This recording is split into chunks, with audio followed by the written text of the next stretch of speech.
Hi friends, ఈరోజు నేను చెప్పబోయే ఒక ఫన్నీ ఇన్సిడెంట్ భార్యాభర్తల మధ్య జరిగిన విషయమే. అది వింటే మీకు ఎంత నవ్వు వస్తుందంటే, అంటే భార్య కన్నీళ్ళు ఎంత కాస్ట్లీయో ఎంత విలువైనవో భర్తకి అర్థమవడం ఒక ఎత్తు అయితే, భర్తతో పాటు చుట్టుపక్కల వాళ్ళకు కూడా అర్థమవడం ఇంకో ఎత్తు. వినండి, ఖచ్చితంగా నవ్వు వస్తుందనే అనుకుంటున్నాను. ఇంకా ఆ కాన్వర్జేషన్లోకి వెళ్దాం. సిటీలోనే ఒక పెద్ద ఫేమస్ లాయర్ని కలవడానికి వెళ్ళారు ఒక భార్యాభర్త. వాళ్ళని చూసి, రండి కూర్చోండి, ఏంటి సమస్య అని అడిగారు లాయర్ గారు. సార్, నేను నా భార్యతో చాలా విసిగిపోయానండి, నాకు ఆమెతో విడాకులు ఇప్పించండి సార్ అన్నాడు ఆయన. లాయర్ గారు, ఏమ్మా నీకు విడాకులు కావాలా అని అడిగాడు. ఆ అమ్మాయి, సార్ నాకు నా భర్తే కావాలి, నాకు విడాకులు వద్దు అంది. అదేంటయ్యా, నువ్వేమో విడాకులు కావాలంటావు, ఆ అమ్మాయి ఏమో విడాకులు వద్దంటుంది. ఇలా ఉంటే మీ ఇద్దరికి విడాకులు రావు. మ్యూచువల్ అండర్స్టాండింగ్ మీద ఇద్దరికి విడాకులు అస్సలు ఇవ్వరు. ఏదైనా బలమైన కారణం ఉంటే తప్ప మీ ఇద్దరికి విడాకులు ఇవ్వరు. ఎందుకంటే ఆ అమ్మాయి ఒప్పుకోవట్లేదు కదా అన్నాడు లాయర్ గారు. సార్, ఆవిడ వల్ల నాకే ప్రాబ్లం, కానీ నా వల్ల ఆవిడకి ఏ ప్రాబ్లం లేదు, అందుకే ఆమె విడాకులకు ఒప్పుకోవడం లేదు అన్నాడు భర్త. సరే, విషయం ఏంటో చెప్పవయ్యా అన్నాడు లాయర్ గారు.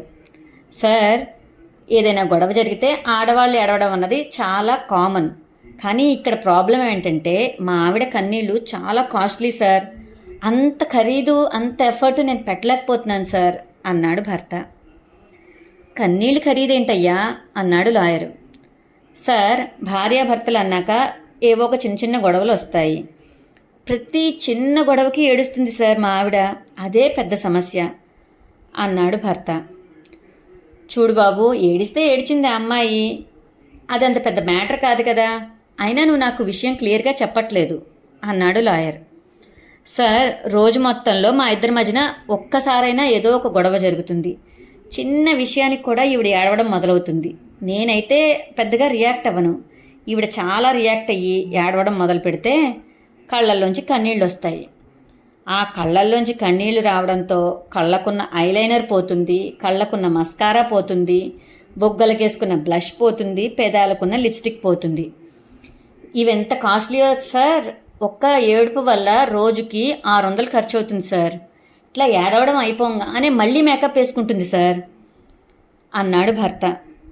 ఆమె ఒక్క ఏడుపు 600, దీనివల్ల నేను ఎంత అప్పుల బారిన పడిపోతున్నాను సార్, మీకు అర్థం కావటం లేదు అంటూ తలపట్టుకున్నాడు భర్త. ఆ మాటలకి మళ్ళీ ఆడవడం మొదలుపెట్టింది భార్య. ఆ ఏడుపుకి టెన్షన్ పడిపోయాడు భర్త. సార్, మీరే చెప్పండి, నేను నార్మల్ ప్రోడక్ట్స్ వాడితే నా స్కిన్ పాడైపోతుంది కదా, అందుకే నేను వాడే కాస్మెటిక్స్ కొంచెం కాస్ట్లీ. ఇవన్నీ అర్థమైన అతను నన్ను బాగా చూసుకోవాలి కదా, ఏడిపించుకోవద్దు కదా, అర్థం చేసుకోవాలి కదా సార్ అంది భార్య. వీళ్ళిద్దరి సమస్యకి ఎలాంటి పరిష్కారం లేదు అని అర్థమైంది లాయర్కి. ఆయన తలపట్టు కూర్చున్నాడు. చివరికి ఆయన చెప్పిన విషయం ఏంటంటే, బాబు, నీ భార్య కన్నీళ్ళు చాలా ఖరీదైనవి, కాబట్టి ఆమెను ఎట్టి పరిస్థితుల్లోనూ ఏడిపించకుండా చూసుకో, అప్పుల బారిన పడకు అన్నాడు. ఇంక చేసేదేమీ లేక ఇంకెప్పుడు ఆ అమ్మాయిని ఏడిపించకూడదు అన్న నిర్ణయానికి వచ్చి ఇంటి దారి పట్టాడు భర్త భార్యతో. ఇదండి జరిగిన ఇన్సిడెంట్. దీన్ని బట్టి మనకు తెలిసిన విషయం ఏంటంటే, ఆడవాళ్ళని ఎక్కువ ఏడిపించకూడదు. ఏడిపించడం వల్ల ఇంట్లో మనశ్శాంతి పోవడంతో పాటు మన జేబుల్లో డబ్బు కూడా పోతుంది. అర్థమైందా? కొంచెం నవ్వండి.